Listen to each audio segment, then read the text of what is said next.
Okay, testing, testing, console log 1, 2, 3.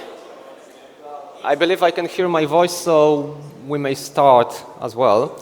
At the beginning, please allow me to introduce myself. My name is ŁUKASZ NOWAK. I arrived here yesterday from Poland, and as there is more than 100 people from Poland here, I really would like to say cześć to everybody. This is very... Okay, it doesn't matter where geographical we are from. My name is ŁUKASZ NOWAK. I am senior front-end developer with a professional experience for nearly 15 years now. For all this time, I had the pleasure observing the growth of JS environment, and I believe that the key success of this is the fact that a lot of this ecosystem is based on an open source software. Open source means that developers like all of you, you are spending enormous amount of hours volunteering to create any kind of shareable software. I mentioned that just because during this short talk I would like to advocate for a nice feature which I believe will help you with creating more successful library. It really doesn't matter whether it is an open source or any kind of a shareable functionality available on your closed package registry inside your company. But to understand that better, maybe we will head to some trivial point. However, it is good to remind how the process of software creation looks like. At the beginning, we have a design. This is just because we want to understand, we want to know what we want to produce at the first place. Once we know that, we spend some time developing this feature. Then obviously we want to release that. This is just to allow our audience to consume our functionality. And then we hit the most important stage of the software delivery. I mean the verification made by real users. Based on their feedback, we may redesign our solution to deliver yet better piece of software. The circle that you see here is called a feedback loop. If we want our share library to be successful, we really want this loop to circulate as fast as possible. This is for us to know fast whether we go into the right direction or our proposition is not as sexy as we expected it to be at the first place. The pace of the first 3 steps is really a result of how good team we are. For example, we may prepare the release process manually for some time, or maybe we will be professional enough to know that we can automate the process, so each new change is self-published like few minutes after it is merged to the main branch of our repository. However, no matter how fast we are, sometimes our consumers may stop providing the feedback. It usually happens when we provide some kind of breaking change into our library. It might not be that painful once it impacts not popular or kind of peripheral part of our API, but most commonly it requires our consumers to perform some refactor over their source code. They will rather postpone this work by not upgrading our library to the latest version, which then, in fact, causes delays on receiving the feedback, I mean the one that we are very thirsty for since the first day. Luckily, some breaking changes are not that scary as they may look like at the first place. For example, this one. Our UX department recommended not to use non-clickable elements of breadcrumbs component. So basically the breaking change was to removing label component, and the refactor was to exchange that by link component. As you can see, the refactor is quite simple. Basically it is repetitive and it looks like an ideal place for creating some automation, doesn't it? We can automate the process thanks to the tools like JS CodeShift. This library is using approach which is called abstract syntax tree. It is a little bit difficult, however, from what I understand, the AST is a representation of a code of barely every programmatical language into standardized form of an object. This way we know everything about things like names, like probes, variables, functions that are used on our code. And as all of this is standardized, we may also perform easily standardized changes.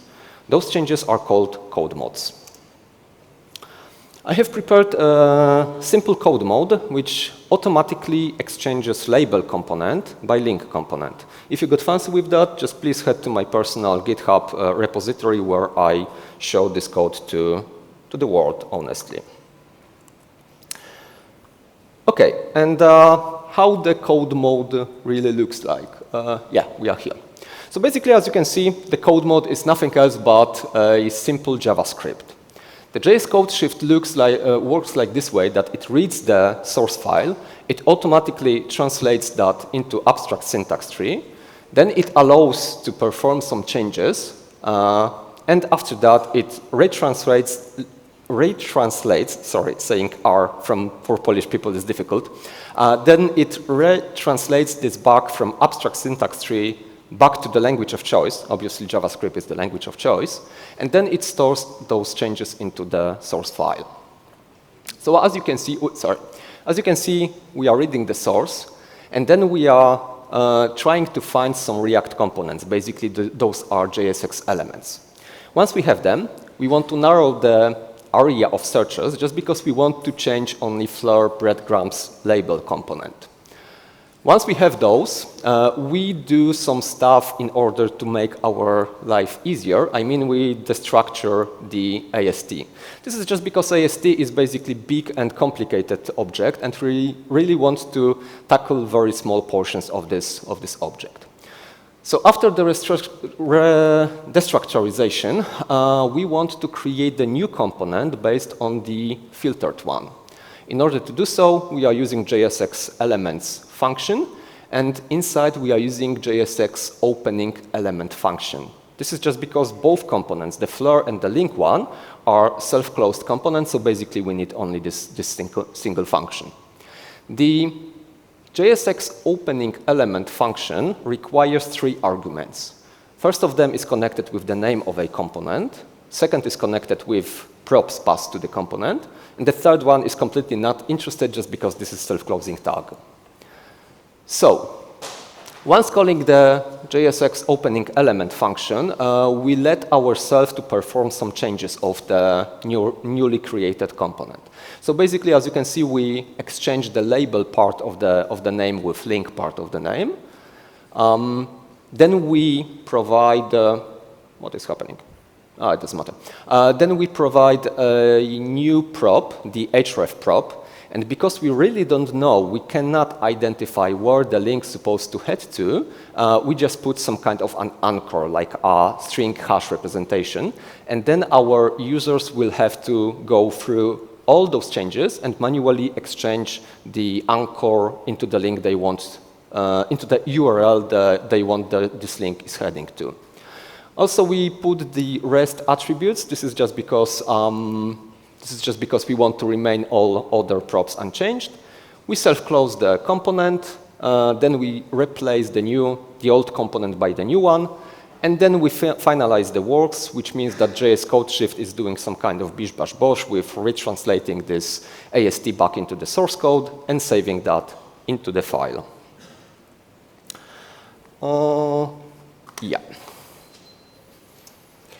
Okay, in order to fire this code mode, we have to put this command into our console. We just initiating the JS code shift library. We're just putting the information where are the components that we want to exchange. We put some information around the parser, extensions, and we also pass the path to our code mod, which is stored under the codemod v2 breadcrumbs file. After firing the command, JS code shift will perform automatic refactor, and since that moment, those changes are available on the Git panel. Also, the consumers will have to go through all of those changes. This is something I mentioned one minute before, and then they will have to exchange the href property of the component. After that, they are ready to commit those changes into the repository. But there is one question. How can we be sure that this code mode does what we want it to do? Well, the answer is very simple. As you can see, we have some input, we have some logic unit, which produce the output based on this input. So if I set the logic unit term, probably you expect that it's supposed to be, unit tested. And in fact, it may be unit tested. With the repository, I also provided very simple tests. For my testing of Codemods, I am using define inline test helper, which is exposed by JS CodeShift library. Under the hood, it is using Jest, so basically this is the environment we are all familiar with. And this helper requires several arguments, like the transformation, which basically means the code mode. It also requires the input, expected output, and the description, what this test is doing. As you can see, I have two test cases. The first one assures that the label component is going to be exchanged by the linked one. And the second test case assures that the link component will remain unchanged after code modization. And if I fire the command I prepare, after 2 seconds, just assures that everything works as it's supposed to do, which is great. Unfortunately, even with tests, my code mod is not bulletproof. As you can see, this is a very simple case where firstly I destructure the floor breadcrumbs component, and then I use link and label components directly. With this case, my code mod will not work, so obviously I may spend some more time like trying to create more sophisticated code mod, but really for the sake of simplicity and show this idea to you, I really didn't want to spend more time focusing on any edge case, right? Yeah. Finally, side note, if you feel fancy with code mods and if you are going to produce that, just don't hesitate to align your code mods with the change that you are going to publish, especially with your library. I found this pattern very usable and very readable when I was reading the migration guide to v4 of React Query library. It was just very simple for me and understandable. Okay. That's it. Thank you, guys and girls.